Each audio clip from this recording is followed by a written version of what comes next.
يؤمن الخائفين وينجي الصالحين ويزع المستكبرين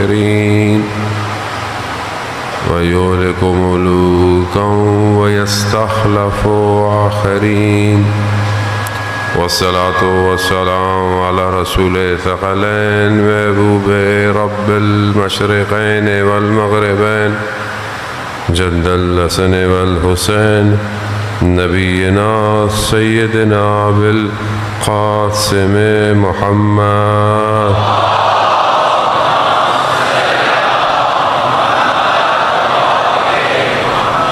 وعلى آله الطيبين الطاهرين المعصومين لا سيما بقية الله في الأرضين روحي وأرواحنا لتراب مقدم الفداء ولعنة الله على أعدائهم أجمعين. بسم الله الرحمن الرحيم. رب اشرح لي صدري ويسر لي أمري واحلل عقدة من لساني يفقهوا قولي. أما بعد فقد قال الله تبارك وتعالى في كتاب الحكيم والقرآن المجيد وما خلقت الجن والإنس إلا ليعبدون. صلوات بھیجے محمد.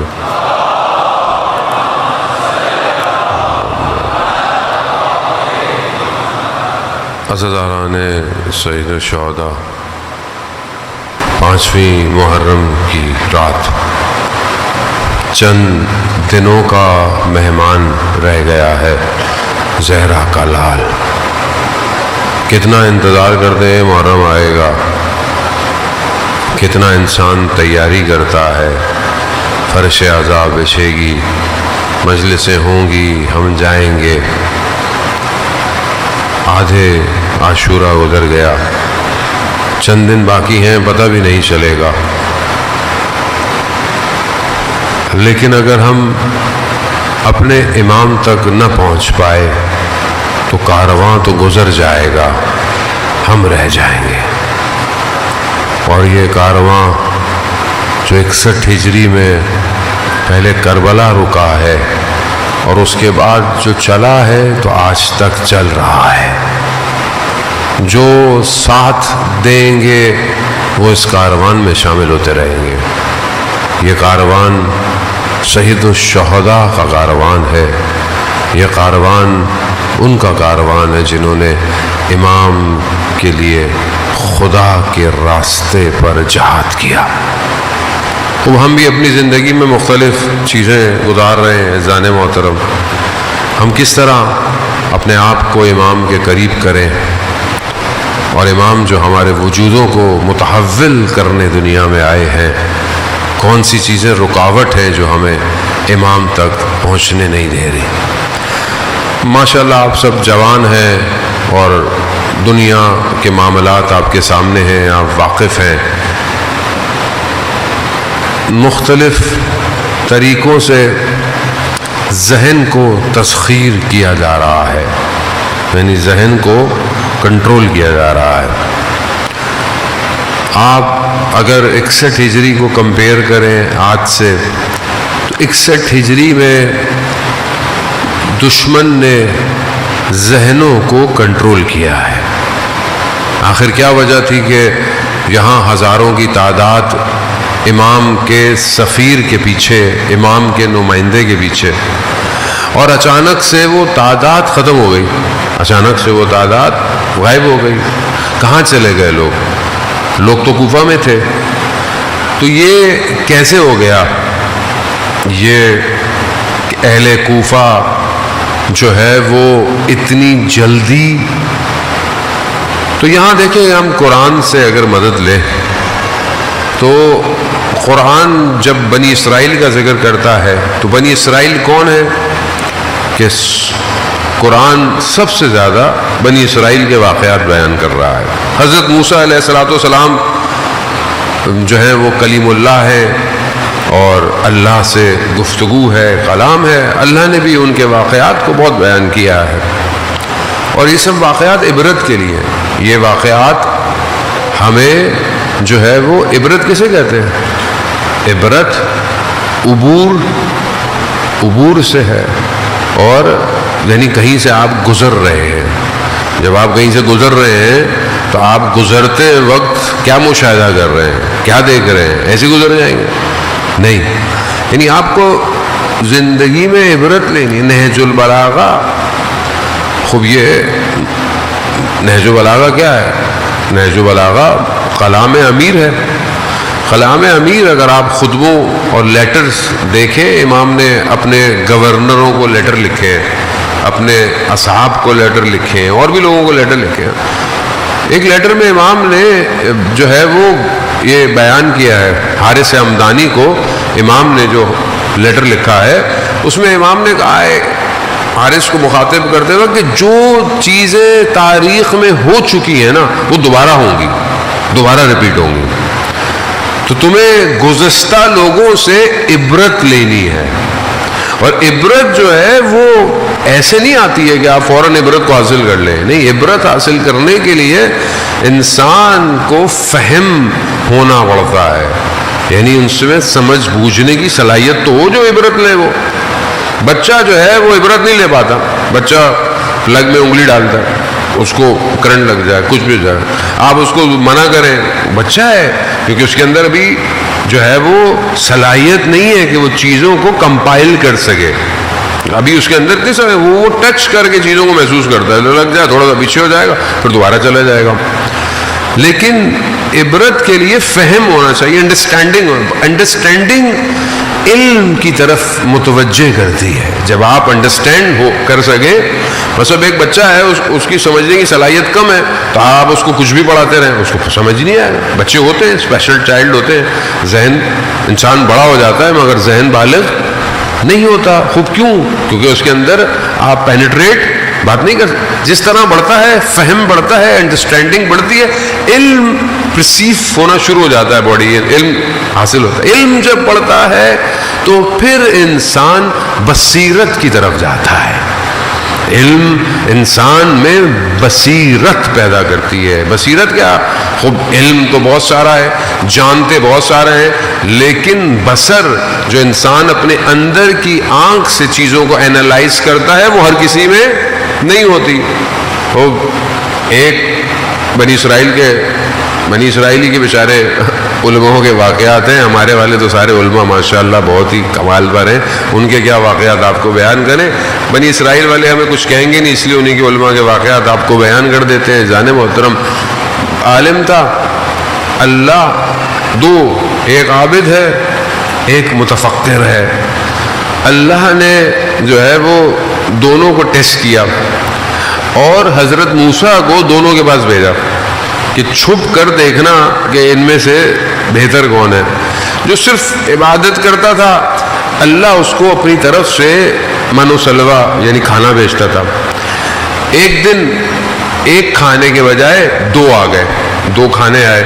اب حضرت موسیٰ چھپ کے دیکھ رہے ہیں، تو اب وہ جب کھانے آئے تو کہا واہ اللہ تعالیٰ کیا بات ہے، کل کا کھانا بھی بھیج دیا. یعنی وہ عبادت کرتا تھا نا خالی، تو اس کو پتہ نہیں کہ آج جو آیا ہے نہیں کل کا بھی بھیج دیا. کہا اللہ نے دیکھا دیکھ لو اس عبادت کا کیا حال ہے. کیوں؟ یہ بغیر بصیرت کے عبادت ہے. دوسرے شخص کے پاس جب کھانا آیا تو وہ کیا کہہ رہا ہے؟ کہہ رہے پروردگار یقیناً آج کوئی ایک اور مہمان ہے جس کے لیے تو نے کھانا بھیجا ہے. وہ بصیرت ہے نا. یہ اللہ ہمیں بھی دیتا ہے، کبھی زیادہ ملتا ہے، کبھی بہت زیادہ ملتا ہے. ہم کیا سمجھتے ہیں؟ وہ یہ تو ہمارا ہے، آپ کا نہیں ہے. آپ کی جو ضرورت ہے اس سے زیادہ آپ کا نہیں ہے، کسی اور کا ہے. ذہن محترم، خوب یہ بصیرت تاریخ میں آپ دیکھیں لوگوں کے پاس یہ بصیرت نہیں تھی. جب امام اپنے نائب کو بھیج رہے ہیں تو بہت سارے لوگ کہہ رہے ہیں ہم آپ کو نہیں، امام خود آئے. جب امام خود بھیج رہے ہیں تو اس کا مطلب کیا ہے؟ اب یہ جو بصیرت بنی اسرائیل کی قوم کے اندر شارٹیج آف بصیرت تھی، کیا تھی؟ کہ حضرت موسیٰ کو بھیجو، منجی کو بھیجو، نجات دینے والے کو بھیجو. بھیج دیا اللہ نے نجات والے کو نجات بھی ہو گئی. میں تفصیل آپ سنتے رہتے ہیں. نجات بھی ہو گئی. جیسی نجات دی، دریا سے باہر نکلے. مولا امیر فرماتے ہیں کہ ابھی ان کے پاؤں میں دریا کی مٹی گیلی لگی ہوئی تھی. انہوں نے دیکھا کہ ایک قوم بتوں کی پوجا کر رہی ہے، تو انہوں نے کیا کہا، موسیٰ ہمارے لیے بھی ایسا رب بنا دو. کیوں کیا بنی اسرائیل نے ایسے؟ کیوں یہاں کوفہ والے چھوڑ کے چلے گئے؟ خوب یہ آپ کو کمپیریزن کرنا ہے. آج ہم جس سٹیج پر کھڑے ہیں، ہم اپنے آپ کو کہاں دیکھ رہے ہیں؟ ہم کہاں ہیں؟ ہم بنی اسرائیل والے، ہم کوفہ والے، یا ہم دونوں میں سے بہتر ہیں، یا ہم آگے کی طرف بڑھ رہے ہیں؟ بنی اسرائیل کیوں ایسی ہو گئی؟ بنی اسرائیل کیونکہ فرعونیت کے نظام میں پلی بڑھ رہی تھی. فرعون کا نظام کیا ہے؟ آج دنیا میں سائلنٹ طریقے سے فرعون کا نظام چل رہا ہے. بے حیائی، برائی، ظلم، قید، پابندیاں، مردوں کو مار دینا، عورتوں کو چھوڑ دینا، بچوں. اس زمانے میں فرعون کا اپنا سسٹم تھا. آج سسٹم ظاہر میں ویسا نہیں ہے، باطن میں ویسا ہی ہے. آج آپ کے برین عورتوں کو غلام بنا رہا ہے، خواہشات کا غلام، آرزوؤں کا غلام. سوشل میڈیا اس ٹائم جس فرعونیت کا مظاہرہ کر رہا ہے کوئی بھی نہیں کر سکتا. لوگوں کے وجود میں خود نمائی پیدا کرنا، میرے کتنے فالوورز ہیں، میرے کتنے لائکس ہیں، میں اپنے آپ کو دکھاؤں. انسان آج کیا کر رہا ہے؟ صرف دکھانے کے لیے اپنے گھر کی باتیں، اپنے کمرے کی ویڈیو، اپنی پرائیویٹ چیزیں، ہر چیز کیوں ڈال رہا ہے؟ اصل کیا پرابلم ہے اس کو؟ کیونکہ فرعونیت کے نظام نے ظاہری حیا کو بھی کھینچ لیا ہے. نظام ہے یہ. جب آپ کو پلیٹ فارم ملے گا تبھی تو آپ برباد ہوں گے. آپ کے پاس آپشن نہ ہو، اتنا ایزی ایکسیس نہ ہو ہر چیز اپلوڈ ہونے کا، اور اپلوڈ کہاں ہو رہا ہے؟ فری. ابھی میں یہاں کے پیکج دیکھ رہا تھا، پتہ نہیں 480 روپے میں 60 GB. دنیا میں نہیں ہے، دنیا میں 1 GB مہنگا ہے. خریدنے جائیں آپ، یورپ جائیں، 30 یورو 1-2 GB دیا انہوں نے بڑی مشکل سے مجھے. بھائی تھوڑا سا تو بڑھا دیں آپ، 10 GB کر لو. یہاں 480 روپے 50 روپے میں 600 نیٹ ورک، پتہ نہیں یہ کال، اور 60 GB. کیوں؟ تاکہ یہ بچے نیٹ فلکس بیٹھ کے دیکھتے رہیں، یوٹیوب دیکھتے رہیں، ٹک ٹاک دیکھتے رہیں. نظام ہے. کیا دیکھنا ہے انہوں نے؟ فزکس تھوڑی پڑھنی ہے، میتھس تھوڑی پڑھنی ہے، کیمسٹری تھوڑی پڑھنی ہے انہوں نے. حیا. یہ جب اس سسٹم میں آپ بڑے ہوں گے، خدا نخواستہ آپ کو نہیں کہہ رہا، ویسے کہہ رہا ہوں، جنرل کہہ رہا ہوں، تو آپ کیسے آپ الہی نظام میں انٹر ہو پائیں گے؟ کیسے ہوں گے آپ؟ کوئی جو ہے وہ متوجہ کرنے والا، کیونکہ ہم خود متوجہ نہیں ہیں، ہم آپ کو کیا متوجہ کریں گے؟ کیونکہ ہم مولوی حضرات تو خود اپنی لائکس میں پڑے ہوئے ہیں، کس نے کتنے ویوز لے لیے، کس نے کتنے وہ لے لیے، ہم تو اپنے پھنسے ہوئے. کس کی مجلسیں کتنی جگہ لائیو جا رہی ہیں، خوب خطرناک ہے یہ. میں یہ نہیں کہہ رہا کہ ضروری نہیں ہے، بہرحال مجلس یہاں سے دنیا میں جاتی ہے، لوگوں کو فائدہ ہوتا ہے، لیکن ہماری خواہشات، ہماری آرزوئیں ہدف امام حسین سے بہت دور چلی گئی ہیں. چاہے ہم عزاداری کیوں نہ کر رہے ہو. آپ بھی عزاداری پہ آتے ہیں، آپ بھی کہتے ہیں چلو ایک ویڈیو بنا کے دیکھ لو، تھوڑا اپلوڈ کر لیں، پھر دیکھیں کتنے لوگوں نے لائک کیا. آج میں نے ویڈیو ڈالی تھی، یہ بری بات نہیں ہے، لیکن آپ کا ہدف کیا ہے؟ آپ کو کس چکر میں پھنسا دیا گیا ہے؟ کس چیز میں گریب کر لیا گیا ہے؟ یہ سسٹم کوفہ میں جو ابن زیاد ملعون نے جو پینیٹریشن کی ہے، جو میڈیا وار چلائی ہے، اس نے حضرت مسلم کو اکیلا کر دیا. اس کو سمجھنے کی ضرورت ہے کس طریقے سے وہ آیا. پہلی اسٹریٹجی ابن زیاد کی کیا تھی؟ بہروپیہ، روپ بدل کر آنا، سچ نہیں بتانا. کس طرح آیا وہ؟ کوفہ کس کا انتظار کر رہا ہے؟ کوفہ میں خط لکھے گئے، لوگوں نے بولا مولا آ جائیے. کوفہ کس کا انتظار کر رہا ہے؟ امام کا. کس حلیے میں آیا؟ مقدس حلیے میں کوفہ میں انٹر. کیا ہوا؟ اتنے سارے کوفہ والے تھے, 3-4 لوگوں کو روک نہیں سکتے تھے. نفوذ کیا. جہاں آپ کے احساس اور جذبات ہے, دشمن وہیں سے نفوذ کرتا ہے, وہیں سے نفوذ کرتا ہے. دشمن آپ کے سامنے نہیں آئے گا زہر کھا لو, چاکلیٹ کے اندر زہر دے گا, یہ لو کھاؤ. دشمن سمجھنے کی خوب ضرورت ہے. اگر آپ اس دوسری چیز کو کہ جو توحید کے مقابلے میں ہے اسے انڈرسٹینڈ نہیں کریں گے, امام تک نہیں پہنچ سکتے. آپ کو پتا تو ہو کہ سامنے والا رکاوٹ کیا دے رہا ہے. اب یہ سسٹم سب سے پہلے آ کر جہاں معاشرے کو دھوکے میں ڈالتا ہے, جہاں نفسوں کو خریدتا ہے, جہاں اجتماع کو اغوا کر لیتا ہے, اجتماع اغوا ہو جاتا ہے. اب آپ سوچیں نا کہ ہم کتنی بڑی تعداد میں جو ہے وہ پوری دنیا میں ذکر امام حسین علیہ السلام کر رہے ہیں, پوری دنیا کے اندر. اب یہ پوری دنیا میں ذکر کے باوجود بھی ہم تبدیلی اس طرح نہیں لا پا رہے جس طرح لانی چاہیے. اس کی وجہ کیا ہے؟ کیونکہ ہم اغوا ہو جاتے ہیں. ہم یہاں سے باہر نکلتے ہیں, جیسے بہت سارے لوگ کہتے ہیں مولانا صاحب میں مانچسٹر میں تھا, میرے دوست ساتھ تھے, ان کی ڈیوٹی تھی, روز مجھے مجلس میں لے کے جاتے تھے. وہ ان کے چکر میں مجھے روز مجلس بھی نہیں پڑھنی پڑتی تھی, ریپیٹ بھی نہیں کرتا تھا میں تو روز, یہ تو ساتھ میرے ہوتے ہیں. تو انہوں نے کہا مولانا صاحب مجلس میں تو ایسا لگتا ہے کہ بس انسان ٹکرے مار دے, توبہ, لیکن ویسے باہر نکلتے ہیں پھر وہی دنیا, وہی چیزیں آ جائیں. وہ دنیا ایسی ہے, دنیا کہ ہماری تو کوئی اتنی حیثیت بھی نہیں, نہ ہمارے زبان میں اتنی تاثیر ہے. لوگ رسول خدا حضرت محمد مصطفیٰ صلی اللہ علیہ وسلم صلی اللہ وہ اصحاب فرماتے ہیں کہ یا رسول اللہ, جب ہم آپ کے ساتھ ہوتے ہیں تو ہماری ایک عجیب کیفیت ہوتی ہے, لیکن جیسے ہی ہم باہر نکلتے ہمیں ایسا لگتا ہے دنیا واپس آ گئی. رسول خدا فرماتے ہیں اگر ہر وقت تمہاری حالت ایسی رہے تو ملائکہ تمہارے ہاتھوں کو چومنے لگ جائیں. اب یہ فطرت ہے انسان, اور یہ بہرحال جہاں انسان بری چیز بھول جاتا ہے وہاں اچھی چیز بھی بھول جاتا ہے. لیکن تکرار, ریپیٹیشن انسان کو بچا کے رکھتی ہے. اسی لیے 5 وقت کی نماز ایک چھوڑ دو گے, دوسری چھوڑ دو گے, تیسری چھوڑ دو گے, چوتھی چھوڑ دو, 5ویں تو پڑھو گے. آج چھوڑ دو گے, کل تو پڑھو گے. کیوں رکھی ہے؟ ہفتے میں 1 دن عبادت نہیں ہے. اسی لیے عزاداری بھی ہر وقت ہے. آپ کا اپنا بھی کوئی مر جائے, حسین کو یاد کرو. کیوں؟ کیونکہ حسین کو بھولنا نہیں ہے ظالم, اور یہ ہمارا اس میں کوئی کمال نہیں ہے.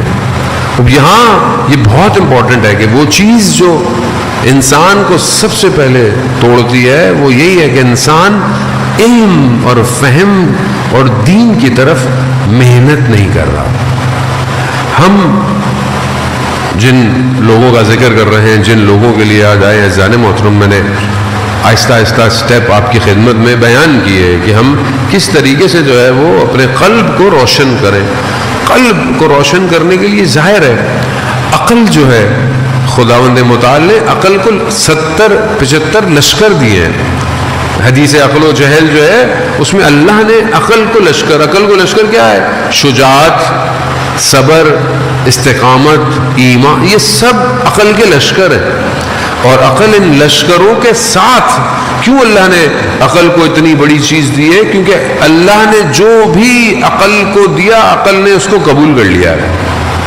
اور عقل جو ہے وہ انسان کو آگے کی طرف بڑھاتی ہے. لیکن میں نے پہلے بھی آپ کو بتایا عقل صرف ادراکات رکھتی ہے, درک کرتی ہے, دیکھتی نہیں ہے. دیکھتا قلب ہے انسان کا, لیکن اب اس قلب کو روشن کرنے کے لیے انسان کو محنت کرنی ہے. پہلی چیز علم ہے, فہم ہے. معاشرہ, وہ معاشرہ جو کتاب دوست نہ ہو وہ معاشرہ ترقی نہیں کرتا. اور بہت جلدی ایسے معاشرے پر جھولا کا طبقہ حاکم ہو جاتا ہے. یعنی کون؟ یعنی جاہل لوگ حاکم ہو جاتے ہیں. کیوں؟ کیونکہ معاشرہ علم دوست نہیں ہے. معاشرہ علم کیسے آئے گا؟ علم تبھی آئے گا کہ جب آپ مطالعہ کریں گے, پڑھیں گے. ہمارا مطالعہ کتنا ہے زانے محترم؟ دیکھیں میں جو بھی آپ سے بیان کرتا ہوں تو تھوڑی دیر ہے, 1 گھنٹہ بھی پورا نہیں ہوتا, وہ بھی ٹوٹے پھوٹے لفظ ہیں, میرے پاس اتنا علم بھی نہیں ہے. لیکن اگر آپ خود رشد کرنا چاہتے ہیں تو آپ کو اپنی زندگی میں مطالعے کے اصول قائم کرنے پڑیں گے, اور خاص طور پہ جوان ہیں آپ. میں نے کل آپ کو بتایا کہ ہماری زندگی میں ایک جو چیز ہے وہ فرصت ہے, اپرچونٹی ہے. آپ کے پاس اپرچونٹی ہے. پہلے آپ جائیں کسی اور ملک میں, ویسٹ میں جائیں تو لوگ اپنی ٹریولنگ میں بک رکھتے ہیں, ناول پڑھتے ہیں, کچھ بھی پڑھتے ہیں. ٹرین میں ایک سٹاپ سے دوسرے سٹاپ میں اٹھے, کتاب پڑھی, 2 صفحے پڑھے, واپس بک مارک لگایا, گاڑی میں ڈالا, اتر گئے. خوب یہ ہیبٹ اب تو وہاں پہ بھی آہستہ آہستہ کم ہو گئی ہے. لیکن یہ آپ سوچیں کہ ہم نے کتنی کتابوں کا مطالعہ کیا آج تک دین کے معاملے میں. ہماری کتنی کتابیں, لوگ مولانا سوال پوچھتے ہیں, لوگ ہم سے سوال پوچھتے ہیں, ظاہر ہے ہمارا حق بنتا ہے, مولانا صاحب یہ بتا دیں, یہ بتا دیں. یہ جو آپ ہم سے پوچھ رہے ہیں, اس پوچھنے سے پہلے آپ نے کتنا سرچ کیا, کتنا سرچ کیا؟ ابھی تو آپ کے سامنے احکام sistani.org, khamnai.org, leader.org, اسلام, کتنی ویب سائٹس ہیں, اس کے اوپر سب کوشچن آنسر ہیں. لیکن ہم سرچ نہیں کرتے. مولانا صاحب آپ ہی بتائیں گے بھائی. اچھا بھائی ابھی ہم بتائیں گے. دوسری بات سب سے امپورٹنٹ احکام کے علاوہ عقیدہ ہے, دین, توحید ہے. توحید پر ہم نے کتنی کتابیں پڑھ لی, نبوت پر ہم نے کتنی کتابیں پڑھی ہیں, امامت پر ہم نے کتنی کتابیں پڑھی ہیں, ہم کربلا پر ہم نے کتنی کتابیں پڑھی, کربلا پر ہم نے خود کتنی کتابیں پڑھی ہیں.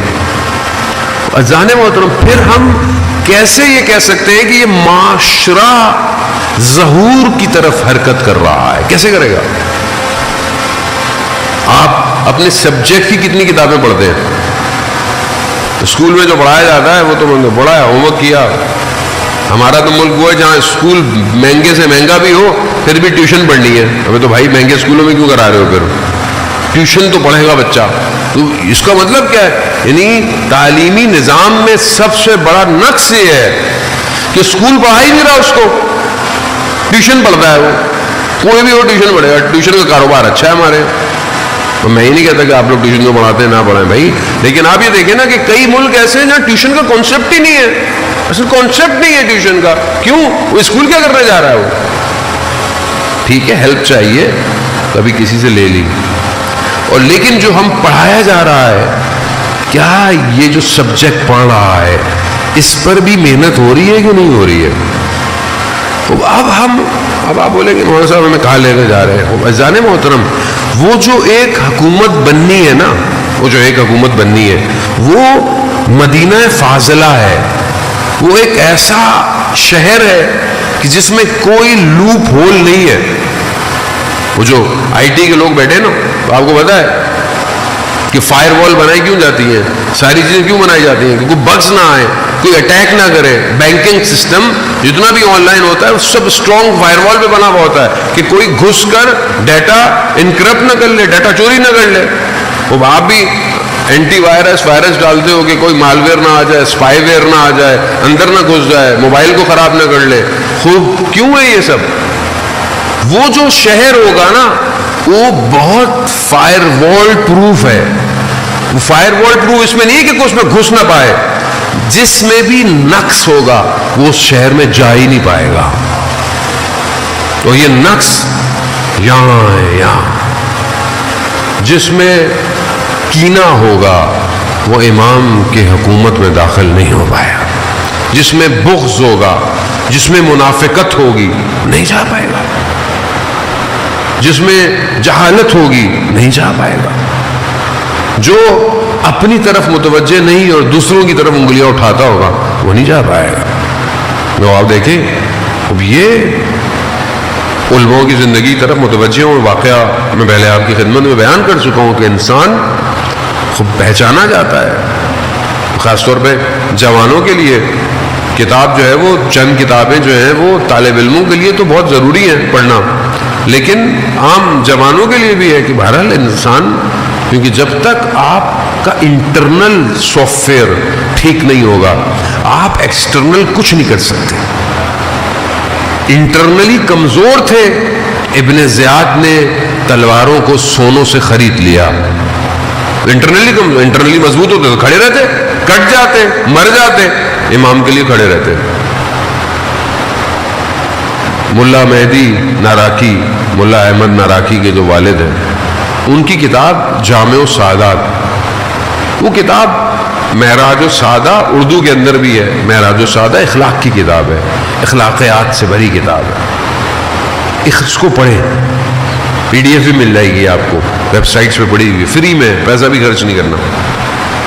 وہ جو ان کے والد نے کتاب لکھی تھی، یہ کتاب اس کا خلاصہ ہے، جامع السعادات۔ وہ کتاب عربی میں لکھی گئی، عربی میں لکھی گئی۔ جب یہ نجف کے حوزے میں گئے تو لوگوں نے بہت سراہا کہ بھئی ماشاءاللہ کیا کتاب لکھی، بڑے بڑے علماء ملنے آئے کہ بھئی آپ نے کتنی زبردست کتاب لکھی۔ اگر کوئی نہیں آیا تو ایک شخص نہیں آیا، کون؟ کہ جو بہت بڑا عالم ہے اپنے زمانے کا، اور وہ سید مہدی بحر العلوم۔ سید مہدی بحر العلوم وہ ہستی ہیں کہ جنہیں وقت کے امام نے اپنے سینے سے لگا کر علم ٹرانسفر کیا ہے۔ اللہم صلی علی محمد۔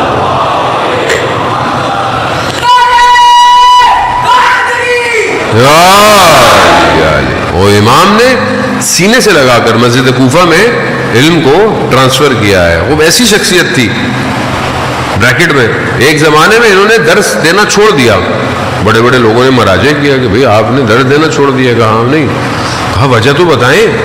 کہا میں رات کو غریبوں کی مدد کرتا ہوں، رات کو کوفہ میں لوگوں کی مدد کرتا ہوں، لیکن میں نے رات کو کسی طالب علم کو نہیں دیکھا جو رات کو اٹھ کے مناجات کرتا ہو۔ میں ان طالب علموں کو نہیں پڑھاؤں گا جو رات کو اٹھ کے خدا سے مناجات نہیں کر رہے۔ جب یہ طالب علموں کو پتہ چلا تو کہتے سب نے گریہ کیا، استغفار کیا، اور راتوں کو اٹھ کے تضرع شروع کر دیا۔ تب انہوں نے دوبارہ تدریس شروع کی۔ یہ ملنے نہیں آئے تو انہوں نے کہا مولا مہدی ناراکی نے کہ میں خود لوگوں نے بولا بھائی آپ نہیں جائیں، لوگ کہا نہیں وہ سید ہے میں جا۔ گئے درس دے رہے تھے، بیٹھے، درس ختم ہوا، وہ اٹھ کے چلے گئے، یہ بھی اٹھ کے چلے گئے۔ کچھ دن گزرے، انہوں نے کہا میں پھر جاتا ہوں۔ جو ساتھ میں لوگ تھے انہوں نے کہا مولانا بس کر دیجئے، وہ آپ کو دیکھ ہی نہیں رہے ہیں، بات ہی نہیں کر رہے ہیں۔ کہا نہیں میں پھر جاؤں۔ گئے، درس ختم، یہ بھی اڑ گئے، وہ بھی اڑ گئے، کوئی بات نہیں۔ یہ چلے گئے سامرا، کربلا، کاظمین، واپس نجف آئے، واپس جانے لگے تو کہا میں پھر چلتا ہوں۔ وہ لوگوں نے بولا کتنا اپنے نفس کو توڑیں گے آپ، کتنا اپنے نفس کو شکستہ کریں گے؟ کہا کوئی مسئلہ۔ جیسے ہی یہ نکلے اور سید کو پتہ چلا کہ یہ آ رہے ہیں، سید بغیر جوتوں کے دوڑتے ہوئے گلی کے کونے پہ آئے اور ان کو لے کر آئے، بٹھایا، بات کی۔ کہا آپ پوچھیں گے نہیں کہ آپ پہلے 2-3 دفعہ آئے، میں نے آپ سے بات نہیں کی یا میں آپ کے پاس نہیں آیا؟ کہا نہیں، کیوں، کیا وجہ ہے؟ کہا میں یہ دیکھنا چاہتا تھا کہ جو اخلاق کی کتاب آپ نے لکھی ہے یہ اخلاق آپ میں پایا جاتا ہے کہ نہیں جاتا؟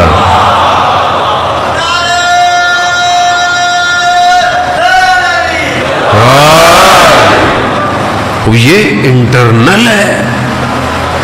مجلس حسین سے اٹھ کے آدمی جائے اور واپس میں چلتے والے کو 2 لگا دے، منہ سے لگا، بڑو کہاں سے آ رہے ہو؟ مجلس سے آ رہے ہو؟ سبیل لگائی ہوئی ہے، 3 بج رہے ہیں رات کے، کوئی بھی نہیں ہے سبیل پہ، اونچی آواز میں نوحے چل رہے ہیں۔ یہ امام حسین کے ماننے والے یعنی حسین کو نہیں سمجھے، یعنی آپ دنیا کو کیا دکھانا چاہ رہے ہو؟ یعنی ہم محرم میں ہم کچھ بھی کریں گے، ابھی بھائی کیا مطلب کچھ بھی کریں گے؟ لوگوں کو کھینچو اپنی طرف، ریبیل کر رہے ہو. مجھے کئی لوگ بعضوں کا بیچارے لوگ ڈرتے ہیں, کسی کو کچھ بول دو کہتے ہیں لو بھائی عزاداری کی دشمن ہو. بھائی بیچارے لوگ اپنے اپارٹمنٹ سے لوگوں نے مجھے ویڈیو بنا کے بھیجی ہے. مولوی صاحب دیکھیں کوئی بھی نہیں کھڑا ہوا, دریاں بھی نہیں بچھی ہوئی ہیں, بس ایک 2-4 کناتیں لگی ہوئی ہیں اور 3 بج رہے ہیں. دیکھیں اب کوئی بوڑھا ہے, کوئی بزرگ ہے. عزیزان محترم, معاملہ بہت نازک ہے. امام حسین تک پہنچنا آسان نہیں ہے, اپنی ذات سے گزرنا پڑتا ہے. جو اپنے آپ کو فنا کرے گا وہ حسین تک پہنچے گا.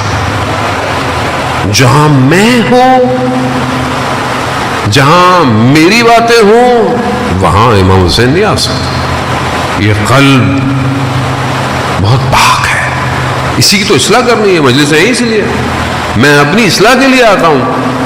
میں خود مجلس نہ پڑھوں مر جاؤں گا. وہ چند دن گزرتے ہیں, میں کہیں ٹریول نہ کروں, میرے گھر والے میرے چہرے پر پریشانی دیکھتے ہیں, تو وہ کیا کہتے ہیں, اب آپ بہتر یہ چلے جائیں تو اچھی بات ہے کہیں نہ کہیں, کیونکہ آپ کے حالات ہمیں اچھے. کیوں؟ کیونکہ رزق کے معنوی ذکر حسین ہے. وجود کو ذکر چاہیے. امام علی علیہ السلام فرماتے نہیں تھے کمیل سے, کمیل واز کرو واز. کیوں؟ کان سننا چاہتے ہیں. وہ جب انسان وجود اس کا گفتگو کرتا ہے تو وہ خود بھی سن رہا ہوتا ہے, خود سن رہا ہے.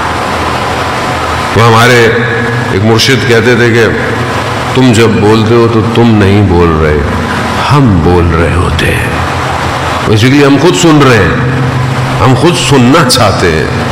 کچھ پہلی چیز یہی ہے کہ انسان فہم علم بڑھائے زندگی میں. کتاب PDF ڈاؤن لوڈ کر لیں, آسان ہے. 10 دن 10 حدیثیں تو پڑھ سکتے ہیں. 10 دن امام حسین کی 10 حدیثیں پڑھ تو سکتے ہیں. یہ تو ہماری اپنی بھی کوتاہی ہے جانے محترم, ہم بھی آپ کو باتیں نہیں بتاتے. ہماری میں دوسرے علماء کو تو نہیں کہہ سکتا, میں اپنی غلطی آپ کے سامنے آشکار کر رہا ہوں. اب ہم 10 دنوں میں کچھ چیزیں پڑھ سکتے ہیں, سیکھ سکتے ہیں. اب جہاں آپ اتنا سیکریفائس کرتے ہیں اپنے ٹائم کے لیے, وہاں تھوڑا سا اور کر سکتے ہیں. یہ نقصان نہیں دے گا. علم ہمیشہ انسان کے وجود کو نورانی کرتا ہے, نور آتا ہے. اور اگر جب ویسے بھی معصوم کا قول ہو تو انسان کا وجود ویسے ہی نورانی ہو جاتا ہے. امام رضا علیہ السلام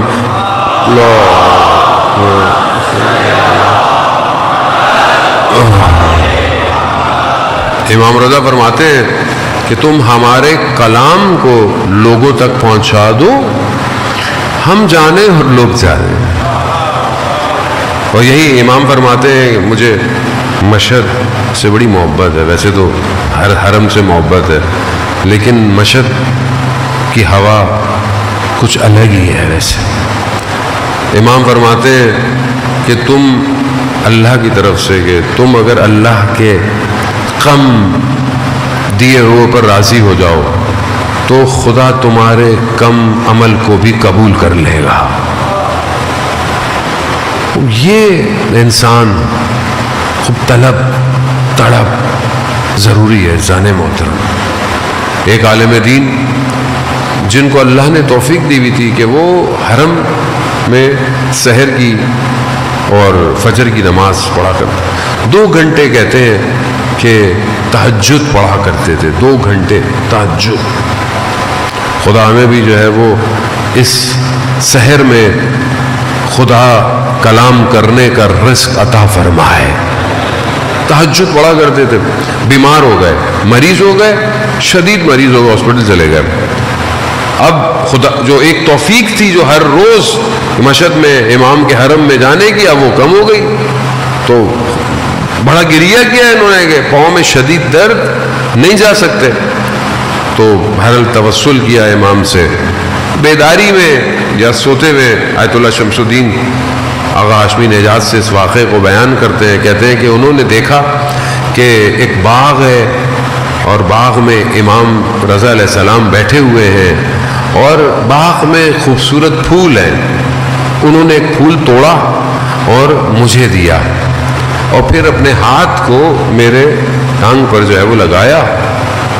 اچانک سے پھر میری آنکھ کھل گئی تو میں نے دیکھا کہ میرا درد ختم ہو گیا ہے اور پھول میرے ہاتھ میں ہے.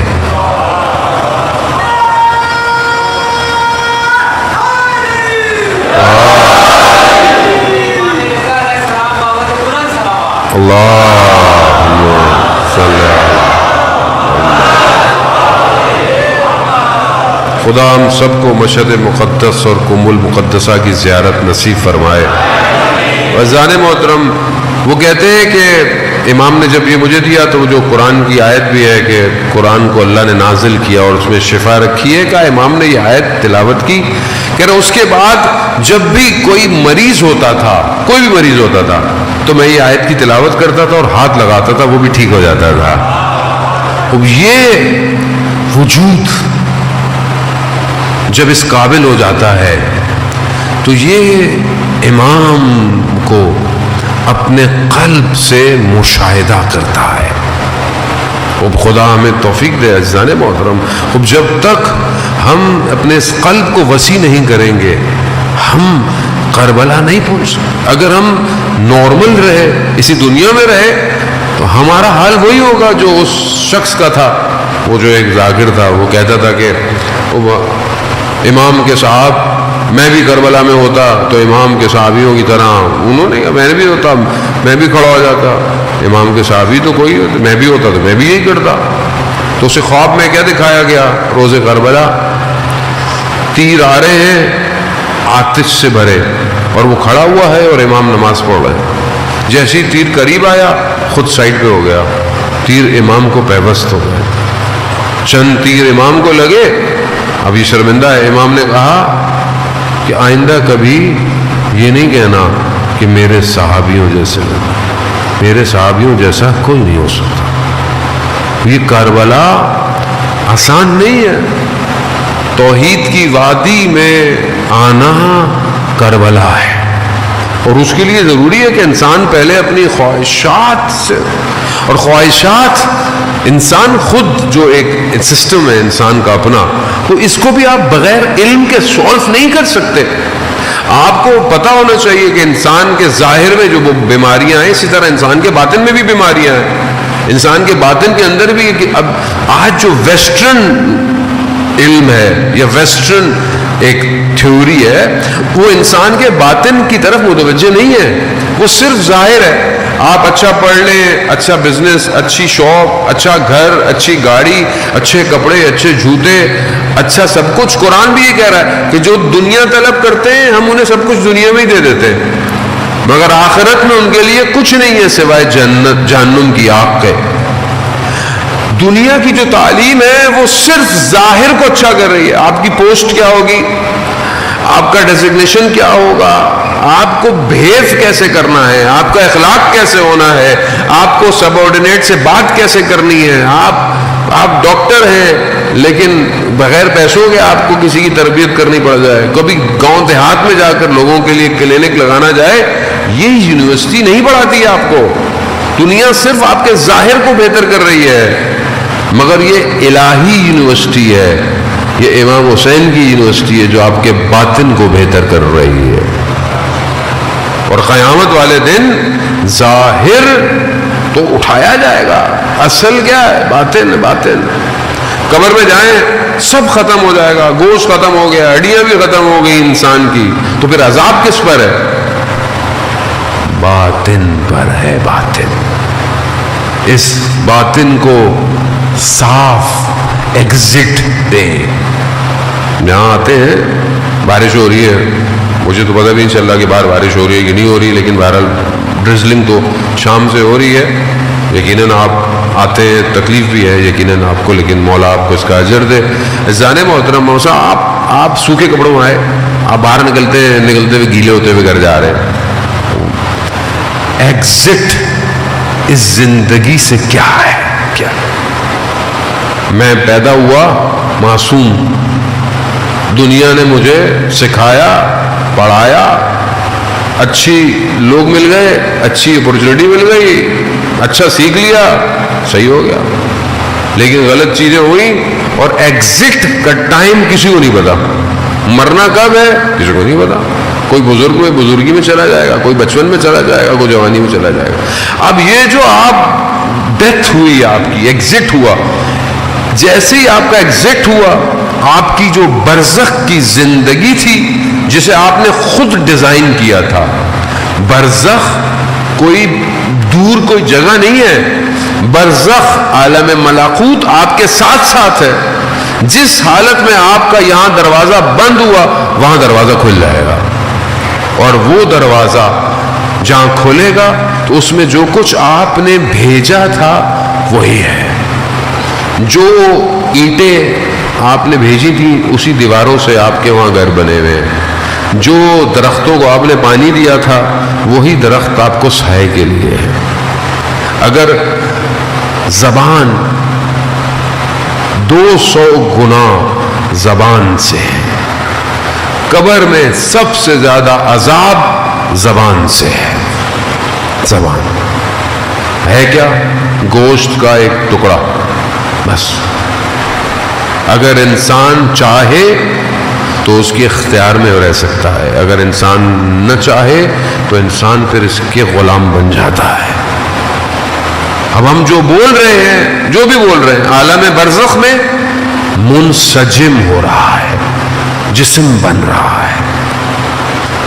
یہ جو آپ بنا رہے ہیں یہی چیز یا آپ کو امام کی طرف لے کے جا رہی ہے یا امام سے دور کر رہی ہے. یہ جو بھاری پن ہے, یہ جو قرآن کہہ رہا ہے کہ فرار کرو خدا کی طرف, فرار کرو. کس چیز سے؟ تم جتنی جلدی خدا کی طرف فرار کرو گے اتنا تمہارا بوجھ ہلکا ہوگا. گناہ تمہیں بھاری کر دیں گے, تم بھاگ نہیں سکتے خدا کی طرف. مناجات شعبانیہ میں کہ فراز ہے, وقد ہربت الیک, میں دوڑتا ہوا تیری بارگاہ میں آیا. وقفت الیک, تیرے سامنے کھڑا ہو. تو نے رسوا کر دیا تو کوئی عزت دینے والا نہیں ہے مجھے. جتنا آپ بوجھ ڈالیں گے اتنا آپ کو مشکل ہے خدا تک پہنچنے. آیت اللہ قمشی تفسیر قرآن, مفسر قرآن فرماتے ہیں کہ جب انسان کی روح نکلتی ہے تو روح اور بدن دونوں ایک دوسرے کے ساتھ کھینچاؤ میں رکھتے ہیں. مادہ روح کو تنگ کرتا ہے, روح کو نکلنے نہیں دیتا. کیوں؟ اگر زندگی مادی گزرے تو روح بہت مشکل سے نکلتی ہے, اور یہ جو پروسیس ہے کہتے ہیں یہ بہت لمبا ہو جاتا ہے اور انسان اس تکلیف کو برداشت کرتا ہے.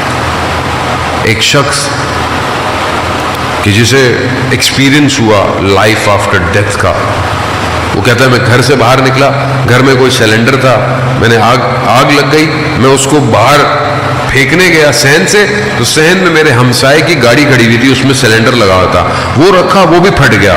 وہ پھٹا تو پورے بدن میں آگ لگ گئی, پورا بدن جل گیا. اسی جلتے ہوئے میں اس کی روح نکل گئی. یہ کہتا ہے میں اپنے آپ کو اوپر سے دیکھ رہا ہوں, بدن میرا جل رہا ہے, میری روح, میں اپنے آپ کو ہلکا محسوس کر رہا ہوں. اچانک سے دیکھا کہ میری ماں آئی اور اس نے گریا شروع کر دیا, رونا شروع کر دیا, اور چیخو پکار, اس کی چیخو پکار اور اس کے گریے نے میری روح واپس بدن میں گئی. لیکن یہ جو پروسیس تھا نا دوبارہ بدن کا, یہ بالکل ایسا تھا کہ انسان تیغ تلواروں کے اوپر سے گزرتا ہوا واپس جا رہا. پھر میں گیا, میں نے پائپ اٹھایا, اپنے آپ کو ڈالا, اتنے میں ایمبولنس آئی, مجھے لے کے گئی. لیکن جیسے ہی میں ہاسپٹل پہنچا تو 100% برن تھا, پوری باڈی جل چکی تھی, وہ سب کپڑے شپڑے چپک گئے تھے. اب مجھے انہوں نے اتارنا تھا, لیکن جب آپ کو کچھ اتاریں گے تو وہ کہتے ہیں کہ ظاہر ہے پین کلر یا اینستھیزیا لگائیں, لیکن باڈی میں کہیں جگہ ہی نہیں تھی کہ اینستھیزیا لگے, بے ہوش کیا جائے. مجبوراً مجھے زندہ حالت میں, ہوش کی حالت میں میری کھال کو کھینچا گیا. جیسے ہی میری کھال کھینچی دوبارہ میری روح پرواز کر گئی. دوبارہ میں نے دیکھا, پھر میں وہی ہوں, لیکن پھر وہی چیزیں دیکھنے کے بعد واپس جب میری روح گئی پھر وہی تکلیف. عزیزان محترم یہ لفظوں میں کہنا بہت آسان ہے، بہت آسان، لیکن جب روح نکلتی ہے روایات کہتی ہیں 300 تلواروں کی نوکیں جب بدن میں چپ رہی ہوں روح ایسے نکلتی ہے. لیکن جو رجب کے آخری روزے رکھتا ہے اس کی روح خوشبو کی طرح باہر نکل جاتی ہے. یہ ساری چیزیں ہمارے پاس موجود ہیں. یہ سارا پروسیجر دوسرے عالم میں لکھا جا رہا ہے، دیکھا جا رہا ہے. کیونکہ مجھے توجہ ہی نہیں ہے کہ دوسرا عالم بھی ہے یا نہیں ہے. دوسرے عالم میں کیوں جو امام کے ساتھ تھے انہیں اپنی جانوں کا نذرانہ دیتے ہوئے تکلیف نہیں ہو رہی تھی؟ کیوں تھے؟ کیونکہ وہ اپنے آپ کو کہیں دیکھ رہے تھے، کہیں دیکھ رہے. اور جو اپنے آپ کو امام کے پاس دیکھتا ہے اس کے بدن کے ٹکڑے بھی ہو جائیں اسے تکلیف نہیں ہوتی ہے. تو ہم عزیزان محترم جو امام کے ساتھ ہوگا اسے امام بہت کمال پہ پہنچا دیتے. کربلا میں بہت معذرت کہ میں نے آپ کو زحمت دی. عزیزان محترم کربلا میں جو امام کے قریب آیا امام نے اسے کمال پہ پہنچا دیا. کربلا میں کیسی کیسی ہستیاں ہیں، کیسی ہستیاں ہیں. معصوم کوئی نہیں ہے سوائے امام کے، لیکن آپ دیکھیں ان کے مقام دیکھیں. حضرت ابو الفضل العباس مقام دیکھیں آپ، جناب علی اکبر، جناب علی اصغر. یہ ہستیاں یہ آسان نہیں ہے. آج آپ ان کا ذکر کرتے ہیں، آج آپ ان کے لیے رو رہے ہیں، یہ کوئی یہ عام دنیا ہے. یہ وادی عام وادی نہیں ہے. یہ کسی اور وادی میں ماجرا ہر سال ہوتا ہے تو آپ کی آنکھوں میں آنسو آنا شروع ہو جاتے ہیں. یہ ماجرا ریپیٹ ہو رہا ہے. آپ کا قلب پاک ہے، آپ اس عالم سے چیزوں کو محسوس کر رہے ہیں. رونا گریہ کرنا میڈیکلی پروسیجر ہے. آپ بیٹھے ہوئے ہیں، آپ کے آنکھوں میں وہ لکوڈ تھوڑی ڈالا جاتا ہے، وہ جو آئیز کے لیے، بیماری کے لیے، کسی کے لیے آپ کو ڈالیں تو آپ رونا ہے. نہیں، یہ رونا آپ کا، آپ کے احساسات کچھ الفاظ سے سنک ہوتے ہیں، ارتعاش پیدا ہوتا ہے. یہ ارتعاش آپ کے باطن قلب میں جاتا ہے. یہ جب آپ کے باطن قلب میں جاتا ہے تو منظر کشی ہونا شروع ہو جاتی ہے. یہ منظر کشی کسی اور عالم میں ہے. یہ منظر کشی جب ہوتی ہے تو فیومز آپ کے قلب سے اٹھنا شروع ہوتے ہیں. باڈی کا جو سسٹم ہے وہ آپ کے قلب کی اطاعت کرنے لگتا ہے اور آپ کی آنکھیں نم ہونا شروع ہو جاتی ہیں. اور یہ آنسو عام آنسو نہیں ہے. اس ایک آنسو کی قیمت آپ کو پتا چلے گی. ایک آنسو یہ بڑا پروسیجر ہے، بڑا سسٹم ہے. دنیا اس کو سمجھ نہیں پائی. فرقے جنہوں نے اصل جنہیں خدا کا نہ پتا ہو، جنہیں رسول کا نہ پتا ہو، انہیں گریے کا کیا پتا. وہ جو کہتے ہیں رونا حرام ہے تو فلانا ہے، یہ انہیں کیا پتا رسول کسے کہتے ہیں. جو رسول امام حسین کی ولادت پہ خود روئے ہو، میری آپ کی حیثیت. عزیزان موت ایک اور ہستی کربلا میں ایسی ہے کہ جس کا وجود نہ ہوتا تو کربلا نہیں ہوتی. فارسی کے اندر مصرع ہے، کربلا میں ماند اگر زینب نہ بود. کربلا میں رہ جاتی، کربلا رہ جاتی کربلا میں اگر زینب سلام اللہ علیہا نہ ہوتی. بس یہ چند مصائب کے جملے. عزیزان محترم آج ان کو رونا ہے جن پر بی بی زینب نے کربلا میں گریہ نہیں کیا گریہ. 28 رجب کے واقعہ میں نے آپ کی خدمت میں پہلے بھی بیان کیا، کس طرح بی بی زینب نکلی ہیں، اپنے بھائی کے ساتھ تیار ہو رہی ہیں، جا رہی ہیں، اپنے شوہر سے اجازت لی، بچے دے دیے گئے کہ بچوں کو لے جاؤ، جب وقت پڑے تو ان کو قربان کر دینا۔ بس سارے راستے بی بی زینب اپنے بھائی کے ساتھ، اپنے بھائی سے دور نہیں ہوئی۔ عجیب محبت ہے بہن بھائیوں کی، عجیب محبت، بھائی کے لیے پریشانی، بھائی کے لیے اضطراب۔ شب عاشور بھی بی بی زینب اپنے بھائی کے لیے پریشان ہے، بھیا یہ اصحاب کل آپ کا ساتھ دیں گے یا نہیں دیں گے؟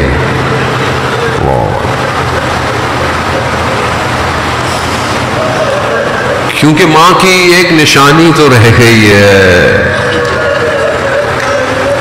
اب اس نشانی کو کیسے زینب چھوڑ دے؟ اللہ اکبر۔ ہاں عزاداران محترم، شب عاشور ہر ماں اپنے بچوں کو تیار کر رہی ہے۔ کربلا کی ماؤں کو سلام کہ جنہوں نے تشنگی اور پیاس اور غربت اور دشت کربلا کے باوجود اپنے بچوں کو تیار کیا۔ کسی ماں نے یہ بہانہ نہیں دیا کہ مطلب ہم کیسے تیار کریں، نہیں، ہر ماں رات کو اسی امید پر ہے کہ صبح اس کے جگر کے ٹکڑے امام پر قربان ہو جائے۔ بی بی زینب بھی اپنے بچوں کو رات کو یہی وصیت کر رہی ہے، بیٹا صبح اپنے ماموں پر قربانی دینی ہے۔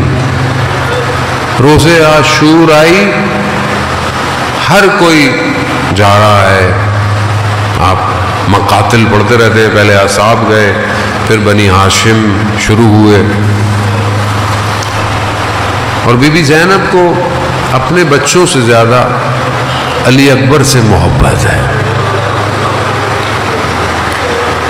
اور بہرحال آگے ایام آئیں گے اس جوان کے بھی، جو بھی بدن آیا خیمے میں سب سے پہلے بی بی زینب آئی، کیوں؟ تاکہ بھائی کو کوئی کمی محسوس نہ ہو، کھڑی ہوئی ہیں اپنے بھائی کے ساتھ۔ دن گزر رہا ہے، اون و محمد کو اجازت نہیں مل رہی، بی بی زینب اپنے بچوں کو لے کر اپنے بھائی کے پاس گئیں کہ بھیا ان کو اجازت، بھائی کیسے اجازت دے کہ بہن کے لختے جگر ہے؟ اجازت ملی۔ عزیزاران محترم، بس چند منٹ ہیں، شبیہ تابوت برآمد ہونا ہے۔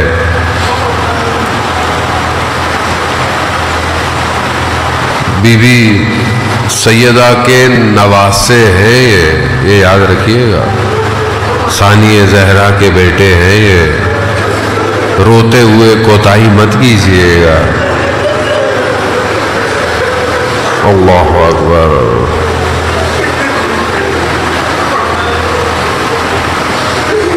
امام نے اجازت دی، جاؤ۔ اون و محمد گئے۔ جنگ آپ سنتے رہتے، میں تو اتنا بہرحال مقتل اور رجس نہیں پڑھ پاتا۔ جعفر طیار کے پوتے ہیں، حیدر کرار کے نواسے ہیں، جنگ تو جانتے تھے۔ دونوں نے خطرناک وار کیا، ایک میمنہ پہ میسرہ پہ کہتے ہیں ایسا وار کیا دشمن کو پلٹ دیا، لیکن بچے تھے اور پیاسے بھی تھے۔ لڑتے لڑتے چھوٹا بھائی گر گیا، جیسے چھوٹا بھائی گرا نا تو بڑا بھائی تیزی سے اس کے پاس آیا، تو محمد ہم بھی آ رہے ہیں۔ تھوڑی دیر ہوئی، اون بھی اپنی سواری سے گر گئے۔ گرے، جیسے ہی گرے کہا مولا ہمارا آخری سلام ہو۔ زینب کی قربانی. عزاداران محترم، مقاتل کہتے ہیں، پھر آپ جانتے ہیں نا کہ یہ بہت سارے باتیں جو ہیں وہ خود آپ تصور کریں، مطلب ضروری نہیں ہے کہ ساری باتیں مقتل میں اس طرح ہوں، مطلب کچھ چیزیں واضح ہیں کہ جب بچے گرے ہوں گے تو بھگدڑ مچتی ہے دشمن کی. اس بھگدڑ میں ان بدنوں کے ساتھ کیا ہوا؟ بس مقتل تو یہی کہتا ہے کہ امام حسین پہنچے، دائیں طرف اون کو اٹھایا ہوا ہے، بائیں طرف محمد کو اٹھایا ہوا ہے، لے کے جا رہے. نہ جانے کس حالت میں ان کو خیموں میں لے کے گئے ہوئے. لیکن اب جہاں ہر بدن پر بی بی زینب آتی تھی، دیکھا جیسی اون محمد کے بدن آئے بی بی زینب نہیں ہے. اہل حرم کی خواتین سمجھی کہ بی بی زینب بے ہوش پڑی ہوں گی خیمے میں اپنے. جا کر کیا دیکھا؟ بی بی زینب سر سجدے میں ہے. کیا کہہ رہی ہے؟ پروردگار، میں نے 2 نشانیاں بھیجی ہیں، 2 نشانیاں، خدا آپ کو اس کا اجر دے. روئیے، بی بی زینب نہیں روئی اون محمد کو. خدا، میں نے 2 نشانیاں بھیجی ہیں. ہائے غربت علی کی بیٹیوں کی. خواتین نے کہا شہزادی اونو محمد آ گئے. کہا آ گئے؟ اونو محمد کیسے واپس آ گئے؟ اب جا کر کیا دیکھا؟ امام حسین سر جھکائے کھڑے ہیں، ایک طرف اون سو رہے ہیں، ایک طرف محمد سو رہا ہے. امام حسین اپنی بہن سے آنکھیں نہیں ملا رہے. بی بی زینب نے دونوں بدنوں کو کنارے پہ کیا، سر سجدے میں رکھا. پروردگار تیرا شکر، تو نے میری قربانیوں کو قبول کر لیا. یہ ہے زینبی کردار، زینبی مائیں. بس عزادارہ نے بس 2 جملے اور آپ سے التماس دعا. اب پورے راستے روز عاشورہ گزر گئی، مشکلات آپ سنتے رہیں گے، آگے آپ کے سامنے آئیں گی. کہیں پر بھی مقتل یا کوئی عالم نے یہ نہیں کہا کہ زینب نے اونو محمد کو یاد کیا ہو. کہیں نہیں گیا، کہیں نہیں کہا. راستے میں اسیر ہو گئی، یا کبھی سجاد کو بچا رہی ہے، یا کبھی سکینہ کو بچا رہی ہے. کہیں نہیں. کبھی نیزوں سے بھی گفتگو نہیں کی. اگر گفتگو بھی کی تو اپنے بھائی سے کی. بھیا مجھ سے بات نہیں کرتے تو اس بچی سے تو بات کر لو. کوفہ، شام کا زندان سب ختم ہو گیا. کاروان چھٹا، رخصت ہوئے، آزاد ہوئے، کربلا میں آئے. بی بی زینب گر گئی اپنے بھائی کے بدن کے اوپر. بی بی زینب ضعیفہ ہو گئی، بوڑھی ہو گئی. یقیناً اونو محمد کے بدن پہ گئی ہو. پھر بھی مقتل خاموش ہے، ہوگا خاموش. مقتل کہاں بتاتا ہے؟ بس آخری جملے. اور عزاداران محترم، شبیہ تابوت آئے گا، فرصت دیجیے گا. بی بی زینب کو جب مدینہ پہنچی نا، مدینہ میں جیسے ہی اپنے گھر میں داخل ہوئی، اپنے گھر کے حیات کو دیکھا، ان چھوٹے حجروں میں چھوٹے چھوٹے بستروں کو دیکھا. اب زینب کو یاد آیا، ہائے میرے ہائے محمد، ارے تمہاری ماں اب کیسے